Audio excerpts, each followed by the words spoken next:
Hello, fiends, friends, and familiars. This is Matt Orozco here from Macabre Daily, and I'm excited because today I'm joined by actor Javier Botet, who you can see in the upcoming film Do Not Enter from Lionsgate that will be out on VOD and digital March 20th. But Javier is someone who I don't think needs much of an introduction, but there's a very good chance folks may have not know who Javier is by face name recognition. You've probably seen him donned a ton of makeup before in films like The Conjuring, It, and also a personal favorite. You were in the Treinta Monedas show that Alex de la Iglesia did, which I love that show. Mhm. So Javier, thank you so much for spending some time to speak with me today. Thank you. Well, My pleasure. it's my first question for you is really about the process of becoming the character. So how do you go, what is your process to kind of actualizing the movements and kind of the physicality of these creatures that you're asked to play?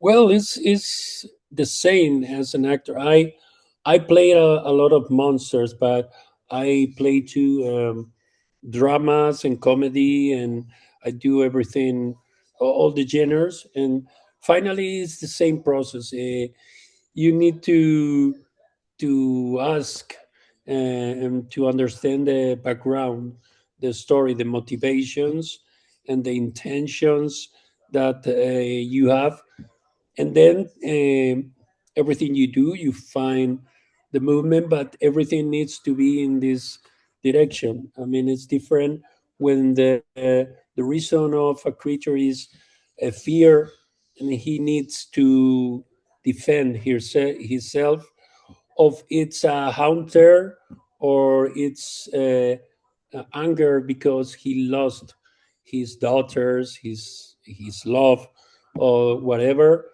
It changed totally the aggressivity, or what makes him move. And when you find the energy where it comes from, the movements goes in different way. So that's the first, and then you always try to find something nice, something attractive. So it's something you need to speak with director and stunt coordinators and everything. If you can find a technical advantage with rigs, with harnesses, or something to avoid gravity, and or to crawl for the wall or whatever. But yes, it's like other kind of roles. You need to do this process to make something works especially good. But everything depend of the time, all the time you have, Good. and the time means money. Yeah, if the Right. production needs you to work tomorrow, you do what you can do. If you Right. have the time to make all this process, it's something special is gonna come. I mean, that makes complete sense. And I can only imagine that if you're given more time with the character, it allows you more opportunities to build kind of the nuance and intricacies. I'm going to mess up saying that word. So just say intricacies of it all. Um, but when you think about your involvement here on Do Not Enter, how much of the collaboration did you do with not just the director, but also things like the effects and makeup teams to inform the character? Was it something where you showed up and they had an entire idea already and you just had to fill the suit? Or did you have any sort of say in terms of how the character would look or act or even have some of the background story that you're able to bring to it? Well, I knew the story. I read the script. It helps, of course, and then that was nice. And then I went to we shoot it in Romania. No, in Bulgaria. We shoot it in Bulgaria. So in Sofia, the capital. So I went time before the shooting to make some makeup test and to speak with director and everything. But we did a bit like everything was uh, happening at the same time, and then we tried to find something, but we needed to change the what we did in the makeup test. And when I start shooting, we did the first finally makeup. Oh, wow. So yes, then I have a work done, but finally, when you're there with all the makeup and in this amazing background, we were in a real hotel. No, it was not an hotel. It was a old Congress palace. Huh. Uh, Like a government building. yeah, abandoned, and it was spectacular, and that helps so much. So I was for the first time there, but you have at least you have 5 hours every day of makeup, and Wow. you have all this time becoming the monster. That helps you to see the process in front of a mirror. It helps you to start becoming the creature. It's tough to stay so much hours in the chair, but it helps to make you easy the transformation. So finally, I was in the first moment with everything that, and then it makes it so fun to find there and to feel all these things for the first time, and it makes everything fresh, and it helps to make everything fun.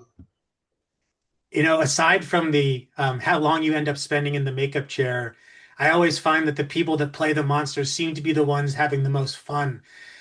Because you get to kind of do all the things that aren't normal. You get to be extra, extraterrestrial or strange as your default. And my last question for you is, when you think about the characters or other actors, whether it's from the past or from the current that you look to, is there anyone that you kind of use as a frame of reference to help develop yourself as an actor and a performer? Or have you reached a point in your career where you've got so much experience behind you that you can now do that, be more of a mentor to others rather than someone that's learning from others? Well, like I tell you, everything means time. And okay, I was since I was a child playing with my body, and and understand my body that it finally is my principal tool. So I need to work with it, and I can do it in the moment. Something that I already have in my mind, a lot of things. But if you have time, I always try to find new things, and I can investigate and research about depend of the creature. Sometimes I try to find something in insects and Hmm. other kind of animals or different dances. Uh, depend of what the idea of the creature that I have read in the script. I try to find something to look for and make it different. And yes, you can.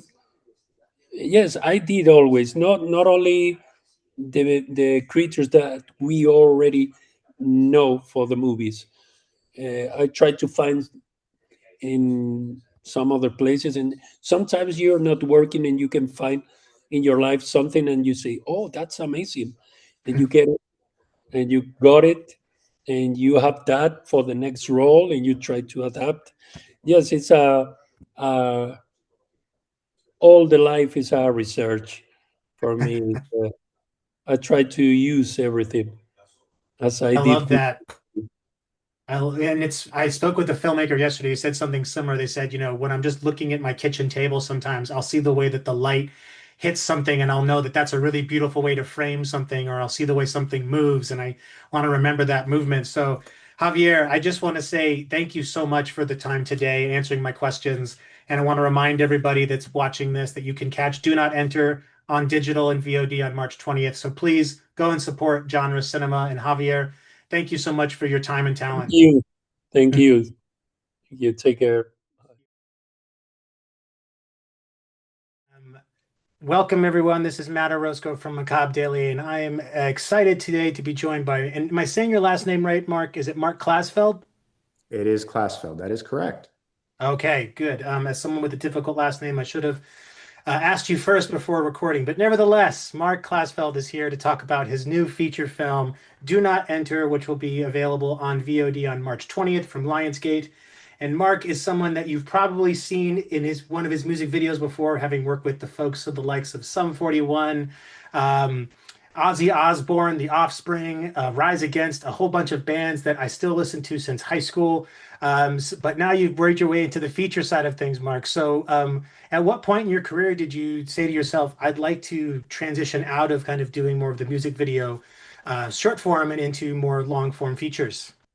Well, during COVID, a friend of mine who I've known for a while, who's in the music business, who's now in the movie business, and he's produced quite a few movies, he presented me with this script. And I have two teenage kids, and they have very specific opinions about the genre, and they love it, and they just really wanted me to do it. I wanted to do it, and I just was really attracted to. I love horror movies. I love all kind of movies, but I certainly the thing that drew me here was this like horror slash adventure. It's equal. It is a horror movie. Don't get me wrong. There's scary parts, there's eerie parts, but I really like the adventure aspect to the movie too. So that's what drew me to it, and it just felt like the right thing to do.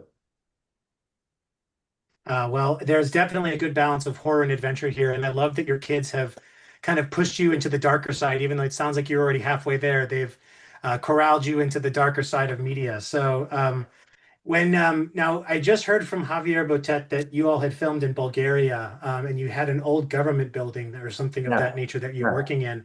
What was Yes. it like to work in that? I mean, the architecture of that place is amazing, but I also imagine it wasn't ready and fit for a film production. So what kind of prep work did you have to do to get the site ready for you all so you could not only use it, but get good shots? If that's a great question. One of the biggest things about the script, and this is, it's based on a book, but it's based there. Where it's a different thing than the book. It's obviously has a different title than the book. The book is called Creepers. But one of the biggest things from the book and the script is the hotel, the Paragon, and I was, you know, uh, how was I going to bring this alive? And most abandoned buildings, hotels that exist, they're not safe. There's glass, concrete, whatever. We're never going to be able to shoot there. But one of the producers on the movie has a lot of experience shooting in Bulgaria, and he showed us this government building, which I guess was built in the communist era for I don't know what purpose. And it just has this really brutalist feel to it. It had the right architecture from like the 70s, and it wasn't too hard to shoot there. I mean, obviously we had to age some things and bring in some props and art direction, but just as it was, it just looks so perfect already that that's why we all schlepped over to Bulgaria and did it. I mean, it is a beautiful location, and even just the architecture of the staircase that they're all walking up in the beginning is just Yeah. fascinating to see. Oh Because yeah. it's almost like a surrealist painting because it looks like the edges are getting smaller the higher up you go. Um, now, Yeah. when it came to, keeping the pace, one of the things that a lot of horror films sometimes struggle with, and I'm happy to say that Do Not Enter doesn't, is that, oftentimes we start with a big bang, kind of something happens, we get our setup in the first act, and then our second act feels like a whole slog to get to this big reveal at the end. So, what steps did you take to ensure that there was kind of this consistency around the pacing? And was that something that was built into the novel, or something that you had to kind of add some flourishes in to get it to be a little bit pacier and more lively? Yeah, I mean, I think you're always sort of taxed with that. I mean, listen, I can watch anything. I love a slow burn, and this has elements of a slow burn, but it definitely, the opening part is definitely has adventure aspects to it, right? So there's definitely like an exciting sort of opening, and then there's enough sort of like set pieces along the way that it, keeps building and building and building towards a big thing. But yeah, I mean, I think that's always a challenge. But again, the reason why I was attracted to this is it was just so entertaining. I knew people would be entertained by it, and I knew they wouldn't be bored. Yeah, I mean, you're right. There is definitely a place for slow burn films, and I appreciate them as well. But if you were to ask 15-year-old Matt if he really liked slow burn movies, he would have told you No. what's that, Yeah. right? Yes. We kind of grow into it with our tastes, and We do. um, And as far as like your own kind of references, I mean, obviously you've had so much experience working and creating these essentially short films for all the different artists you've worked with.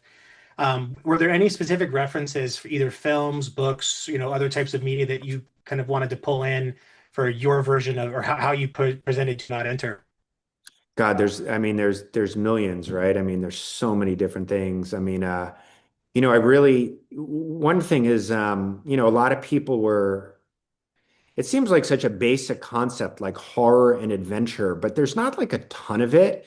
But one film that I love and I loved and I still love and I've watched it many times is The Descent, right? Yes. That combines like horror and adventure in such a cool way. And it's such a fun thing. That was just really important. I think the adventure aspect like addresses maybe the boring issue you might be referencing. Oh, for sure. I mean, I think that the urban explorer element is just like the same spelunking that the women in the Descent are doing, just Yes. in a far, I would even say more or less hospitable. They're both pretty non-hospitable places. Yeah. But it's such a fascinating trend too, because I spoke with Jill Gavargazan a couple of years ago about her film Ghost Game, which is about people that hide out in abandoned Hmm. house or hide out in other people's houses without them being found. And so we have this kind of enter where you're not supposed to be theory. And you yourself, have you ever been in a place that you're not supposed to be, but had to go inside anyway? Yes. And that was another thing that really attracted me to it. I'll never forget when I was 16 years old. I know the exact place. It was an abandoned parking lot. And it was so dark, right? When I say dark, I mean, so we had a flashlight. It was me and like three friends. It was like if you turned off the flashlight, there was nothing. There wasn't a leak of light. Like you couldn't see any. I've never been in a space that dark. And and so I know that, we've all had those experiences. I certainly have. And I remember being when I went to NYU film school, and when I was there, I was always infatuated with the subway. And then I heard that there were these people who used to go into there's a Second Avenue subway that was never built, it was never completed, and people would go into that subway, and that was just fascinated me. And I think there was a documentary on it called Dark Days, um, that had that like flashlight aesthetic that I always thought was so cool. But yeah, I mean, and if you look now, I mean, urban exploring, I mean, people are going to these like I saw this like ghost ship off the coast of Africa. It's just this abandoned giant ship just sitting there. And I'm like, oh my God, like how do these people even like reach these places? So it's a really fun thing to do. I mean, those people have so much more cojones than I do because I would Oh, not yeah. be able to make it. And if you tell me there's an abandoned ship somewhere, I'm telling you I'm going the opposite direction of that ship because I've seen the movies. I know what happens. Yeah. But nevertheless, I also miss out on the joy and adventuring that those folks get. So, take the better with the bitter. Um, but my last question for you, Mark, is hopefully a fun one. But if you were asked to program a double feature with Do Not Enter, what do you think would make a really fun companion piece to go alongside it? Moving aside the Descent, since we've already kind of talked about that one. Okay, I'm gonna say don't breathe. I think Oh, don't okay. breathe is, I mean, I think it's obviously horror, but there's definitely an adventure aspect to it, and I guess almost like a crime element to it. And I love that damn movie. I love Don't Breathe. It's about dark. They did that dark. I don't know if you remember, there was that one scene where it got so dark, and you saw like the pupils of her eyes. I love that movie. The ability to do dark well in horror is something that I think is not as common as it should be because I love Right. that feeling when you can wait, it's almost like the same feeling you get when you first turn the lights off, that your eyes adjust, and there's almost this sense that you can kind of see what's in front of you, but that's when your eyes play all the best tricks on you. So I think there's so much of that in this, in Do Not Enter, where it allows the audience to kind of think to themselves, did I just see something scurry behind me, or did I see something over there? And it's because the trick, the dark plays tricks on you, or the lack of light does. So Mark, this has been an amazing discussion. Apologies for my internet issues, but I just wanted to remind everybody that Do Not Enter will be available on VOD digital on March 20th. So please go and support it. Watch it with friends, watch it with people who get scared the shit out of themselves easily, because you will have a good time watching them react along with watching the film. And Mark, I hope you do more horror. We need more of your talents in the Well, genre space. So water's thank you. warm. I'm about to do another one, and thank you so much for having me. And when I do that, well, I'll definitely be back on and we'll talk more about it. Oh, I cannot wait, Mark. And again, thank you for the time. Good luck with the next feature, and talk to you again very soon. Thank you.